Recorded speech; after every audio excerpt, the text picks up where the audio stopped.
pessoal, bem-vindos e bem-vindas ao Segunda Ouro Fino. Tive uma ideia que vai fazer a diferença para o meu negócio ou empresa onde trabalho? Como colocar em prática? O primeiro passo é entender o conceito de inovação. Se ainda não escutou, tire um tempinho para se atualizar sobre o assunto no episódio anterior, com o nosso diretor de pesquisa e desenvolvimento da Ouro Fino Saúde Animal, Ferdinando Almeida. Ele retorna ao Segundo Ouro Fino para falar de estratégia. Para relembrar, o Ferdinando é engenheiro agrônomo, PhD, casado com a minha xará, a Juliana, e pai da Esther e da Noemi. Fora do expediente, o Ferdinando adora pescar e também toca violão. Ferdinando, bem-vindo de volta ao nosso Segundo Ouro Fino. Olá, Ju, novamente. Prazer estar aqui com você mais uma vez para a gente continuar o nosso bate-papo sobre esse tema de inovação. Com certeza.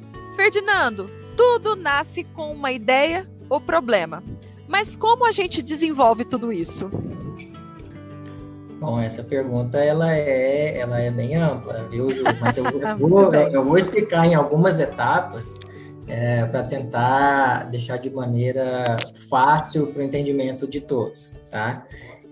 Vamos começar do básico. Lembra o que eu falei lá no episódio anterior, né? O primeiro ponto é pergunte aos clientes. Perfeito. Então, vamos lá. Primeira coisa, vamos explorar se há uma demanda real para sua ideia. Então, você teve uma ideia. Será que essa é uma ideia que atende uma necessidade, né, desse cliente? E muitas vezes as pessoas estão dedicando tempo e esforço a uma ideia com a qual ninguém realmente se importa. Então, se você está se perguntando se tropeçou em algo valioso, né, pergunte aos clientes potenciais. No final, são eles que vão, de fato, determinar o seu sucesso. Então, se você já tem clientes, verifique se eles estão dispostos a pagar pelo seu novo produto, né, pela ideia que você está desenvolvendo, seja ela um produto ou um serviço. Se eles enxergarem valor na sua ideia, aí tente descobrir por que eles gostam dela. Nunca assuma premissas, tá, Ju? Acho que esse é um ponto importante quando a gente está fazendo essa primeira fase de ideação. Sempre verifique novamente, né? Às vezes os clientes eles gostam da sua nova ideia por um motivo diferente até daquilo que você idealizou. E eles podem até ajudar você a desenvolver uma proposta melhor do que aquela sua proposta inicial. E outro ponto importante, nunca fale sobre dinheiro.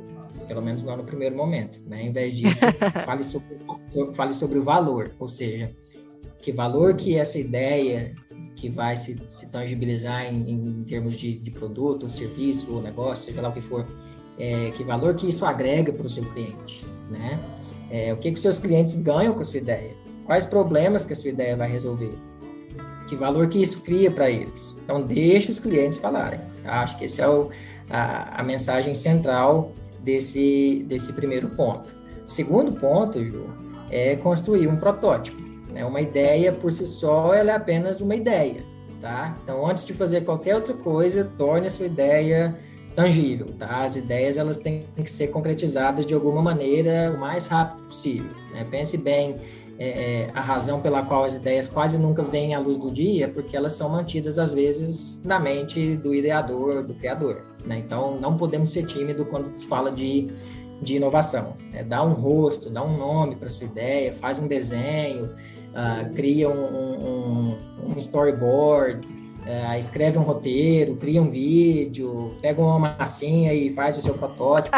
Muito bom. Massinha, tinta, papel, peça de Lego, sei lá, aí vamos utilizar da criativa, mas vamos fazer um protótipo, tá? Perfeito. E mesmo os conceitos mais abstratos, eles podem, de uma certa forma, se tornar concretos. E, importante, hein? Não se apaixone pela sua imprecisão. Se você quer ser um inovador ou uma inovadora, aprenda a tornar as coisas visuais, ok? Esse foi o segundo ponto. Terceiro ponto, compartilhar a ideia, Ju. Já que você desenvolveu um protótipo, agora é hora de você colocar esse protótipo a teste, né? Então, legal. Compartilhe isso com um ecossistema de inovação que você tiver envolvido ou envolvida, né? Nenhuma ideia ela vai nascer perfeita. Divulga o que você criou, coleta o feedback, né? Como que você pode tornar essa ideia mais forte, o que tem de bom nessa ideia, o que não tem de bom nessa ideia, o que você pode adicionar, o que você pode remover, como que as pessoas vão responder a essa ideia, a esse protótipo, né? O que eles gostam, o que eles não gostam nisso, como que eles vão interagir com aquele produto. Importante coletar o feedback, e aí você volta para a sua prancheta e redesenha a sua ideia, o seu produto, o seu serviço, né? E por aí vai.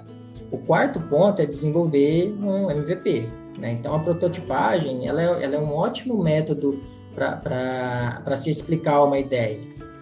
Por quê? Porque ela também permite coletar feedback, como eu falei, né? E pode levar aí a descoberta de grandes produtos, tá? No entanto, geralmente você vai precisar levar a sua ideia um passo adiante para ganhar dinheiro com ela, né? Então, trabalhar para um produto minimamente viável, que é o MVP, é uma ótima maneira que a gente tem de desenvolver algo valioso com recursos mínimos, tá? Então, qual que é o mínimo que os seus clientes estão dispostos a pagar por aquela inovação que você está trazendo, né? Qual que é a versão mais simples da sua ideia pela qual você pode cobrar das pessoas? Se nós voltarmos lá na questão do LinkedIn, que eu falei também no episódio anterior, né? O Reid Hoffman, ele falou uma vez que se você não se envergonha da primeira versão do seu produto, você lançou tarde demais.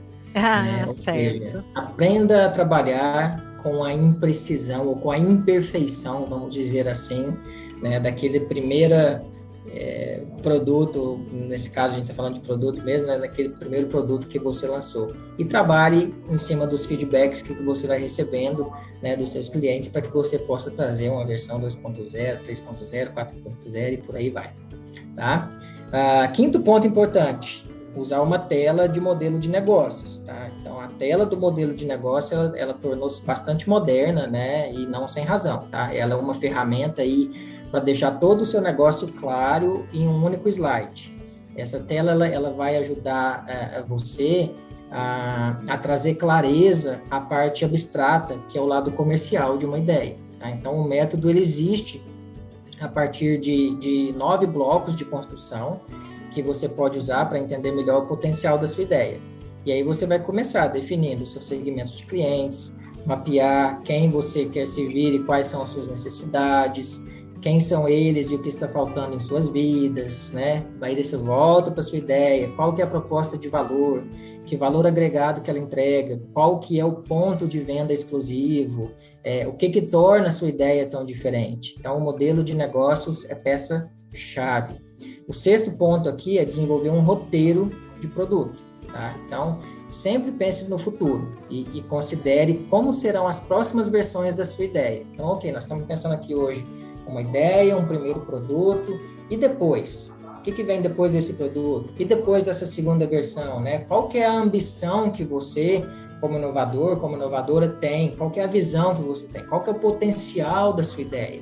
Então, se você deseja vender sua ideia para os seus clientes, ou para o nosso CEO, ou para a sua equipe, né, certifique-se de poder pintar uma imagem vívida de onde você está indo. Pense em versões, pense em resultados e sempre meça as suas ações. Nomeie cada nova versão, dê um prazo para essas versões, descreva os seus novos recursos, defina o que você deseja alcançar e defina como que você vai medir o seu sucesso. Então, acho que esses 6 pontos principais para poder responder essa pergunta, Ju.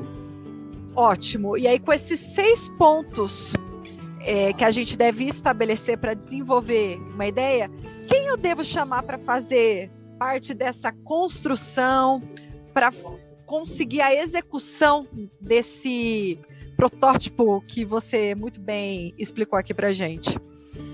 Olha, Ju, essa construção hoje, ela é cada vez mais compartilhada, né? O que fica bem claro para nós é que uma inovação, para se tornar algo de valor lá na frente, você precisa ter vários atores atuando no desenvolvimento dessa ideia até isso se tornar efetivamente um produto, tá?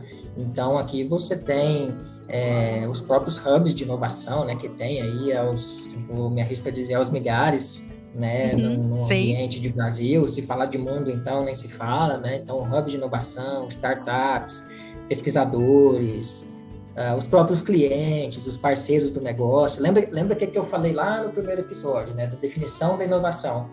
Caixinhas de conhecimento que estão, vamos dizer assim, espalhadas por aí, né, dentro da nossa própria empresa, ou no ecossistema em que a gente faz parte, ou fora desse ecossistema, mas o conhecimento está aí. Aí cabe a nós, como inovadores, ligar os pontos, vamos dizer assim, entender, né, qual o conhecimento que eu preciso conectar com esse que eu já tenho, até que isso se torne o produto minimamente viável, vamos dizer assim, que eu estou idealizando aqui atrás. Então, acho que assim, é uma resposta bem ampla, tá, Ju? Mas existem aí diversos setores da indústria que têm que se dar as mãos para que as inovações aconteçam. Perfeito. Eu sei que você tem um time de pesquisa e desenvolvimento que está ali pesquisando, à frente de projetos que vão chegar ali para os nossos clientes daqui a 5 anos, por exemplo, que eu já ouvi falar. Quanto tempo, de fato, demora da ideia, do surgimento dela, até ela ser empregada no mercado? É relativo? Bora lá, super relativo. Eu acho que aqui tem até uma terminologia importante para a gente abordar, Ju. Existe uma diferença entre o tempo em que se demora desde a ideia até eu ter um produto pronto para o mercado, ou seja, vamos chamar isso de lançamento, e eu ter essa ideia empregada no mercado. E aí, por empregada no mercado, eu entendo como adoção pelo mercado, né? Então, quando que uma inovação ela é realmente adotada? Né? Nem todos os consumidores adotam ao mesmo tempo, né? Alguns adotam cedo, outros adotam mais tarde, outros nunca adotam aquela inovação, né? E eu acho que um modelo útil para classificar os vários, eu vou chamar de adotantes, tá? Com base em sua prontidão para aceitar novas inovações, ele é conhecido como o ciclo de vida de adoção de uma inovação, tá? Então, é uma curva, pensa aqui comigo, tá? Uma curva de sino, tá? Com cinco categorias. Então, o ciclo de vida de adoção do consumidor, ele classifica esses adotantes com base na prontidão deles para aceitar novas inovações ao longo do tempo. Ele descreve com precisão como que uma tecnologia é adotada por um conjunto de consumidores, por uma comunidade ou por uma sociedade. Então, quais são esses vários grupos? Os vários grupos são os inovadores, né, que representam aí aproximadamente 2,5% da população que está sob essa curva, né? Essas pessoas são as que estão dispostas a arriscar. Tá? Nós temos em seguida os primeiros adeptos, né? Em inglês a gente fala os early adopters, que correspondem aí a 13,5%, que são realmente idealistas, né? Que estão bem com produtos talvez não tão perfeitos. E depois nós temos a maioria, né? Em 34%, para quem o produto tem que ser perfeito, né? Em outras palavras, em termos de inovação, o fit de mercado, né, o market fit do produto, ele tem que ser altamente adequado. Então, você tem aí também uma maioria tardia de 34%, que geralmente está atrasada para adotar, né, e espera que a maioria inicial já tenha adotado, né? Então, só que eles falam assim, deixa eu esperar o cliente tal lá começar a usar o produto, ver se funciona mesmo, ver se não vai dar nada, se der tudo certo, daqui a 1 ano eu pulo nesse barco junto, né? E Sim. Por último, né, mas não menos importante, tem os céticos, que representam aí aproximadamente 16%, e esses aí eles não estão dispostos a adotar aquela inovação, tá? Então, como você pode ver nessa curva de adoção, cada categoria tem certas características, mas o mais importante é que todas essas inovações, elas passam por um processo previsível de adoção antes que sejam amplamente adotadas, né? Assim, uma compreensão do ciclo de vida de adoção da inovação, ele nos ajuda, até como empresa, né, a desenvolver estratégias apropriadas para determinados tipos de inovação, tá? Agora, voltando lá no comecinho da sua pergunta, gente, só para a gente fechar essa daqui, quando a gente fala de tempo de desenvolvimento, tá? Aí sim, né, dependendo do tipo de produto que nós estamos falando, seja ele um produto fármaco ou um produto biológico, e dependendo da complexidade de cada um desses produtos, a gente fala realmente aí, vamos usar como média, tá? E existem alguns que são mais rápidos, outros mais lentos, mas acho que 5 anos seria uma média razoável para desenvolvimento. Perfeito. No mundo que a gente escuta sobre Scrum, Kanban, quais metodologias ou há metodologias como essas que podem ser empregadas nesse processo? Tem metodologia demais. Tem várias metodologias, várias delas se conversam, você pode empregar elas concomitantemente, mas eu queria falar de uma aqui específica, Ju, que nós fazemos aí um mapa da jornada do cliente. Então, lembra, eu trouxe em vários momentos aqui da nossa conversa que o cliente tem que estar em primeiro lugar.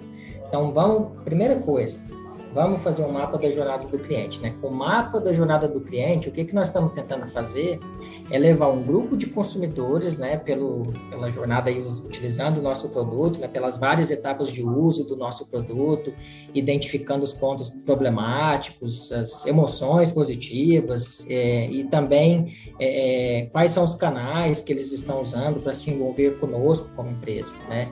Esses mapas de jornada, geralmente eles são úteis quando a gente deseja priorizar alguns recursos em um produto, ou então criar um produto totalmente novo e inovador. Mas a coisa crítica aqui, Ju, que eu quero que vocês entendam, é que quando nós estamos fazendo o mapa da jornada, a gente precisa chegar em alguns momentos da verdade, né? Então, pontos em que os consumidores estão entusiasmados ou encantados com o uso do nosso produto, o que pode ser usado a nosso favor como empresa, né? O mapa da jornada, ele é uma sequência de atividade de consumo. Então, nós, como empresa, precisamos ser capazes de fazer o caso para os consumidores se destacar, né? Fornecer um valor único para que os consumidores realmente considerem a gente e que quando eles nos escolherem, nós precisamos aí ter certeza de que temos um produto certo, no lugar certo, na hora certa, pelo preço certo e com o suporte certo. Mas, mais criticamente, não é apenas um produto solitário que nós devemos estar pensando em vender, mas às vezes também são produtos complementares, né? Então, um pacote de soluções. Podemos pensar também em produtos com alguma inovação incremental, né? Ou produtos aí que podem envolver algum nível de característica específica que traga um valor, uma percepção de valor maior pelo cliente, né? Depois que a gente entende essa sequência, nós precisamos trazer, né, de volta para nós o cliente, ter esse consumidor comprometido com a gente, né? Verificar se ele vai ter oportunidades de recompra, né? E se ele vai de fato voltar para nós, né? E aí a gente já está falando talvez da jornada como produto, serviço, o trabalho que se faz com o cliente, muito além da venda daquele produto em si, né?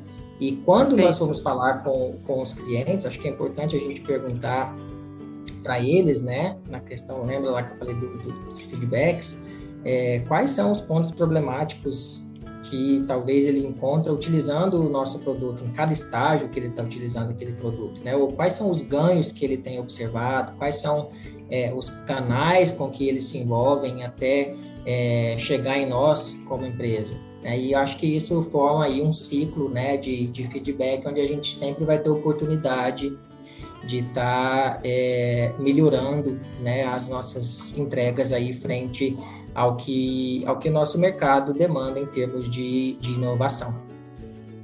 Perfeito. No episódio anterior você falou de Tesla, Toyota, Waze, WhatsApp e nossa Ouro Fino Saúde Animal. Pode exemplificar tudo isso que você compartilhou com a gente hoje, desses processos? Com certeza, Ju. Nós temos, e aqui eu peço permissão a vocês, né, para falar especificamente de produtos, né, porque aí é a área que eu hoje atuo como líder de desenvolvimento de produtos, então vou trazer um exemplo aqui mais próximo de mim, mas tenho certeza que existem outros exemplos de inovação aí na empresa, né, se a gente for conversar com os outros, com as outras áreas, com certeza a gente vai encontrar algumas. Mas falando de produtos, né, nós, inclusive, recentemente, né, nós estávamos ali conversando na nossa equipe de desenvolvimento de embalagens, né, e nós temos aí um produto já de linha, né, que já é utilizado há muito tempo, e uma conversa meio que, diria até um pouco informal, né, foi questionado a questão da apresentação desse produto, né? Por que esse produto é apresentado num frasco tal qual ele está hoje, né? E nós descobrimos, falando com um dos clientes, né? Então, aqui trazendo na prática aquilo que, a teoria que eu venho descrevendo, falando com o cliente, nós descobrimos que aquele frasco específico, quando chegava lá na gôndola, no ponto de venda, eles tinham um problema de empilhar esses frascos, né? Então, colocar um em cima do outro. A coisa não se encaixava muito bem. Então, assim, é uma coisa simples, né? Mas que nós, ouvindo o cliente, fomos capazes de trazer de volta esse feedback para dentro e falar, poxa, existe uma dor ali, né? E eu preciso solucioná-la. Então, o nosso time de embalagens, muito prontamente, né, trabalhou aí dentro de um ecossistema de inovação, então com um parceiro terceiro fora da Ouro Fino, para que a gente fizesse um novo design dessa embalagem que resolvesse aquela dor específica do cliente. Mas não só isso, a gente aproveitou a oportunidade nesse redesenho da embalagem de trazer um material para a composição dessa embalagem que fosse mais leve, ou seja, com uma gramatura menor, que vai reduzir o custo de produção para o Ouro Fino. Então, você veja que a gente, ao solucionar uma dor do cliente, criamos automaticamente uma outra oportunidade de solucionar uma dor nossa, né? Nós sempre queremos aumentar a margem dos nossos produtos, então estamos aqui trazendo uma oportunidade de fazer algo que se encaixa melhor na necessidade do cliente e que custa mais barato para o Ouro Fino. Então, trago esse simples exemplo aí, Ju, tem vários outros, acho que a gente poderia ficar aqui, mas, uma hora conversando sobre isso, né, mas acho que o nosso tempo aqui, ele é um pouco limitado, então eu paro por aqui. Mas não vão faltar outras oportunidades para você compartilhar toda essa expertise que vem aqui de dentro da Ouro Fino Saúde Animal. Mas para fechar a nossa prosa sobre esse assunto, qual a sua dica de livro, série ou filme? Olha, Ju, hoje eu vou deixar vocês com uma dica de livro, tá? Então, um livro aqui que eu recomendo, eu vou falar que eu ainda não li tudo, eu li partes do livro, tá? Mas é O Dilema da Inovação, é um livro aí bem conhecido, bastante citado para quem trabalha com inovação. O autor é Clayton Christensen e é uma super leitura, né? Ela traz aí abordagem de alguns dos temas que eu compartilhei com vocês aqui nesses 2 episódios sobre inovação. Então fica aí a dica da super leitura para você que quer entender um pouquinho mais da inovação. E lembre-se, Ju, qualquer um de nós somos todos atores importantes no ecossistema de inovação. Isso não pode ficar restrito ao P&D. Perfeito, o Dilema da Inovação está mais do que anotado. Ferdinando, aprendi demais contigo. Muito obrigada pela sua presença e compartilhar todo o seu conhecimento com quem escuta e acompanha o nosso segundo Ouro Fino.